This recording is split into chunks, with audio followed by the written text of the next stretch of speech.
Just like many teenage girls, in 2016, I jumped headfirst into the beauty YouTube space.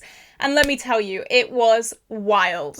Jeffree Star was uncancelable, and so was James Charles. Tati Westbrook was at the height of her game, and I was just in love with everything to do with makeup. And the trends at the time, I mean, I'm still stuck in 2016 makeup trends. You've seen my makeup today. You've seen my makeup in other videos. 2016 makeup was my style of makeup. And I know now in 2024, a lot of people who've moved on to the clean girl aesthetic, more of a natural look.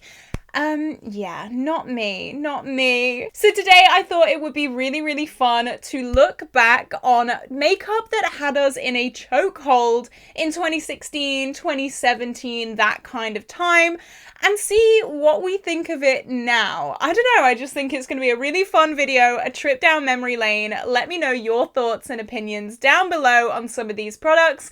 But just before we jump into the video, if you have not already, like and subscribe. I upload every single day here on this YouTube channel, and I love bright, fun, colourful makeup looks. Today I've gone with green, brown and purple. I really love this look and I hope you do as well. Everything on my face will be linked down below, and normally I link everything that I talk about in a video. However, I think all of these things have been discontinued, so there's really no point. All right, I've got a big long list to get through today, so I'm just gonna jump straight into it with number one, the ABH Glow Kits. Oh my god, these were everywhere. These pans were as big as my face. They were huge pans of highlighter. They were beaming highlights, which, I mean, I personally love. I still love beaming highlights.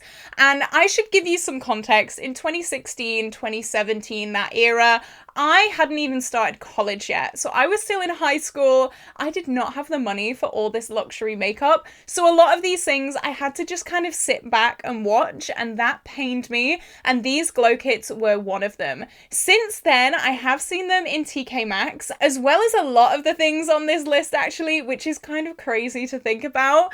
But these highlights, everyone was raving about them. And honestly, now looking back, you could never really get one that you could use all four of the highlights for.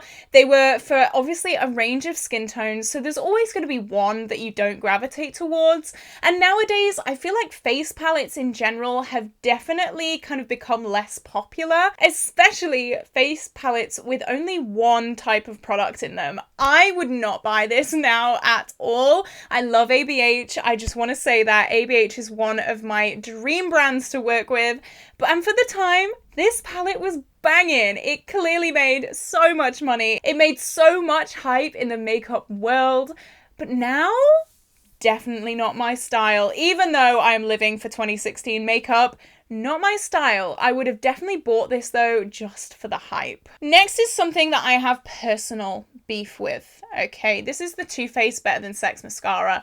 I'm gonna fight. I'm ready to fight. I've been doing boxer size. Look at these guns. I am ready to fight. So I must have been 16 or something, and I saw the Too Faced Better Than Sex Mascara being promoted by everyone and their grandma as the best mascara to ever have been made, ever. And I saved up my little pocket money. I definitely did. I saved up my £4 below minimum wage wages, and I bought the Too Faced Better Than Sex Mascara. It was like £18. It was a big purchase for me. I was being paid way below minimum wage, so that took a long time to earn, okay? I bought it because I thought my lashes were going to look the best they have ever looked. That mascara flaked on me so bad. I have personal beef. I hate this mascara with a passion, and I'm so annoyed. This was my first experience of, oh, makeup gurus lie. Everyone has had that experience. It is like a rite of passage in the makeup beauty space. And unfortunately, that was mine. I was lucky that it was only an £18 purchase, but anyone who promoted this thing is a big fat liar, and I will never trust them ever again. I don't understand how a mascara can be so hyped and be so bad. It looked great for the first 10 minutes, okay? Maybe that was it. Maybe they were all trying it for 10 minutes. And then it just flaked. It dried and it flaked and it looked like I had black freckles all over my face. I'm getting heated. I'm getting heated. I'm gonna move on because I hate that mascara. We all knew that this was coming sometime or later. This is my very, very beaten up Modern Renaissance palette, and it is my Pan That palette, so I've used up a lot of these shades. Modern Renaissance was everywhere in 2016, 2017. It looked a little bit nicer than this, to be honest. Mine's been through the wars. But the color story was definitely very, very warm. It was definitely not something that I would gravitate towards right now. However, I probably shouldn't say this. Don't do as I have done. Do as I say, not as I do. I bought this secondhand off Depop, so probably not a very good idea. However, I still have both my eyes remaining, so clearly the risk was worth it. But I did not have the money when I was 16 to be paying £50 for an eyeshadow palette. So I bought it secondhand off Depop for like £30, I think it was. It was pretty brand new and I took the chance and I did it. And right now, as I said, I'm more into cool tones now. I'm more into like blues, colour, but the hype for this was real. I really wanted this to the point where I would risk an eye infection to have it in my collection. And I mean, it has served me well. I have finished most of the shades in here. This is a veteran of the beauty community. It is a historical item. It deserves to be in a museum. I really like this. The quality still stands up to this day, which is crazy to me. This is old. This is so old. It's definitely given me a lot of joy. Warm Taupe, RIP. I miss you so much, my baby. I am still saying I'm gonna buy a single of Warm Taupe because that shade is my absolute favorite shade in the world. My favorite matte shade in the world. I should preface that. But I still love and adore the Modern Renaissance so much. Even though, as I said, the color story really isn't me anymore. Cypress Umber and Warm Taupe, they are my babies, but the rest of the palette, not so much. I can take or leave. It just makes me smile. The Modern Renaissance still makes me smile because I've had so many good memories with it. It has seen me through a year and 5 months of Pan That palette now. I love it. Even though I would not be repurchasing it, I absolutely love it. I do also have beef that Warm Taupe was not in the recently released mini Modern Renaissance palette. Again, Anastasia, I'm coming for you. Justice for Warm Taupe. Bam, bam, bam. Oh, this one. I never got the hype with this one, but the Manny MUA Makeup Geek palette, how boring was this? Oh my god. I know everyone was on the like berry makeup trend. This was so boring to me and I never understood the hype for this, but this hype was insane. This hype, what is going on? I don't think Makeup Geek is around anymore, but this palette must have given them about 10 years worth of funding because this palette was everywhere. And I know, of course, Manny MUA is a big, prominent figure here on YouTube, so that probably did them a lot of favors.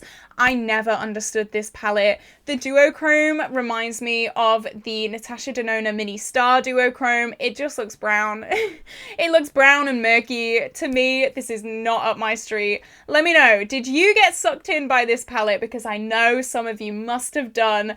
And what do you think of it now? Because I never was a fan.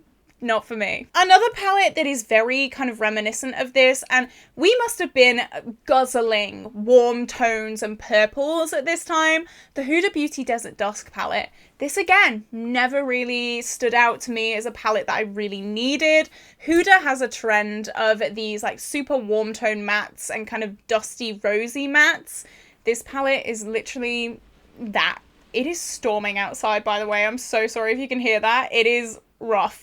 This was a huge palette and I remember some beef around this, or am I just making that up? If you know, let us all know, because I vaguely remember there being like a big hoo-ha around this.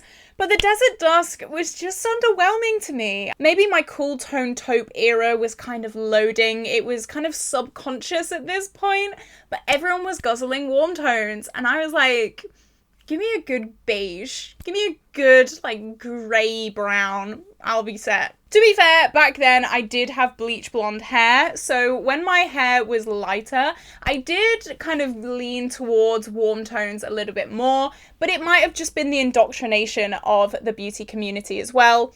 Who knows? But right now, I am team cool toned all the way. This palette is not for me. Not for me. Not at all. It was not for me back then, and I have escaped the chokehold as of right now. This palette, however, it got me. It got me. But it still didn't succeed, and I will tell you why.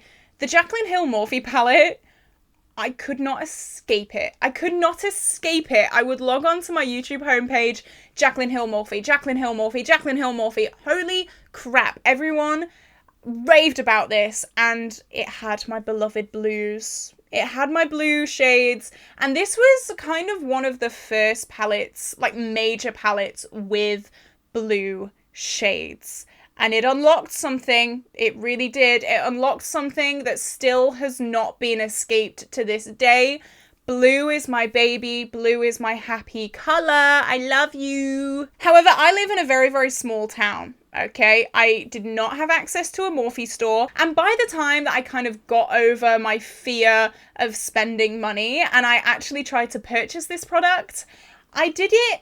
And don't shout at me. I've learnt my lesson. Please keep in mind, I was a young, naive child.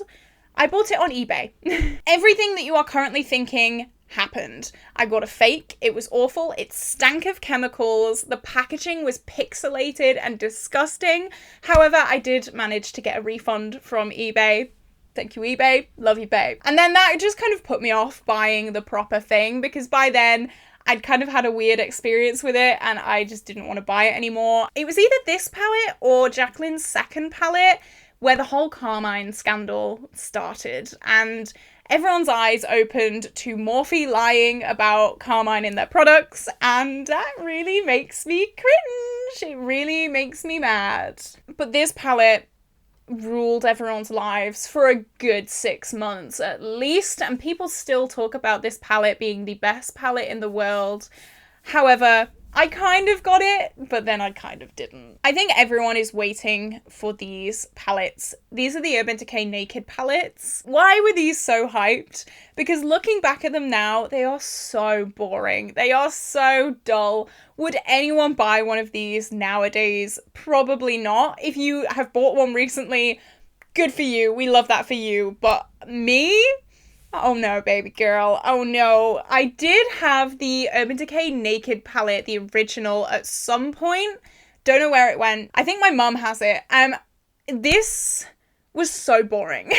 I definitely bought into the hype with this palette. Everyone was talking about, oh my god, Urban Decay Naked palettes. The quality is abysmal now. Okay, trying that palette again. Abysmal. Abysmal. I can't remember when I last tried it, but it was not good. It was not good quality. The shimmers were awful. The mattes were not pigmented. It was so bad. Maybe it's because it's so old and I should probably try a new one, but I'm not going to do that because the color story, oh my god, it makes me yawn. But these palettes were insanely crazed and everyone lost their minds. I still remember the funeral of the original Urban Decay Naked palette. Everyone lost their minds, me included. Okay, I bought into the hype with that, I'm not gonna lie. Urban Decay knows that this palette made them what they are because they will not let this die. The whole point of the Urban Decay Naked line was to be neutral, understated, very opposite to what I'm wearing today, but they're throwing out palettes with blues and bright yellows and bright reds, and it's the Naked line. No, Urban Decay, it's not.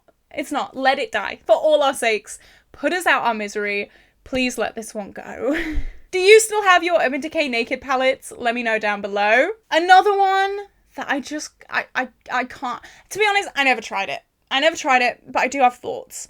Becca Champagne Pop. Still, I'm overwhelmed. Please stop talking about Becca Champagne Pop. However, I do have Becca Moonstone. And when I tell you that was the most disappointed I think I've ever been since the Better Than Sex mascara, I was expecting angels to be created and sing when I put this on my cheekbones. Everyone was raving about Becca highlighters. I think they're dusty, crusty, and musty, personally. I do not understand the hype at all. Champagne Pop also did seem to be a little bit dark for my skin tone, and that is the reason why I never bought it. That and the fact that I was a broke college student when this was a big thing. I'm a pasty white ghost, as you can see. Becca Champagne Pop was probably a little bit too gold for me, but everyone and their grandmother was telling me every single day how I needed this to survive, and I'm so glad I did not pay full price for a Becca highlighter because, oh my goodness me, very, very disappointed. And I know I'm going to upset a few people by saying that, but this was not good. This was not good. Something else that I'm convinced is not good, I've never tried this though, Tarte Shape Tape. I think that the Anastasia Beverly Hills Magic Touch Concealer suffers with the same problem as this. I think, from what I have heard, Tarte focused so much on providing the highest coverage concealer that they forgot that it actually had to look good under the eyes. And they just made a super high coverage cement dry concealer. As I said, I've never tried it myself. This is what I'm hearing through the grapevine. So if you have tried this concealer, let me know down below. I was so interested in this, you have no idea. But as I said, broke college student Caitlin Costello is not paying £30 for a concealer. It's not happening. I was on my collection lasting perfection grind, you best know. £3, the best concealer at the drugstore. I will die on this hill. But I've heard a lot of people really talk down on this concealer since the kind of craze died down. And I think this is a classic example of 2016 makeup kind of falling off the bandwagon and not really being relevant nowadays. I really never hear anyone talk about the Shape Tape concealer at all. And I think there's a reason why. So I decided to put two palettes at the end here, and I didn't really know if I wanted to talk about these palettes, but at the end of the day, they were part of makeup history, whether we like it or not. And the first one is the J-Star Conspiracy palette.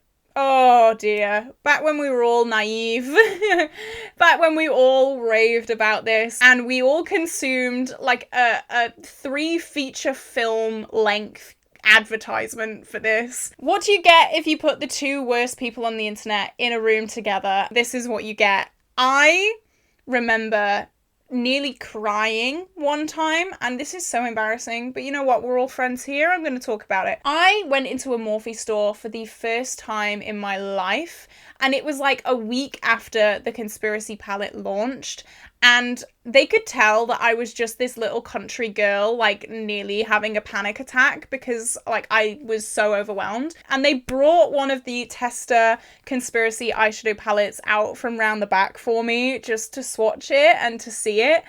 And that memory, kind of bittersweet now because of obviously everything that happened. I did end up buying the palette on second launch, and since then I have depotted it. I do have a few shades left in my collection, but they're just in round pans. All of the embossing has been taken off, all of the branding has gone.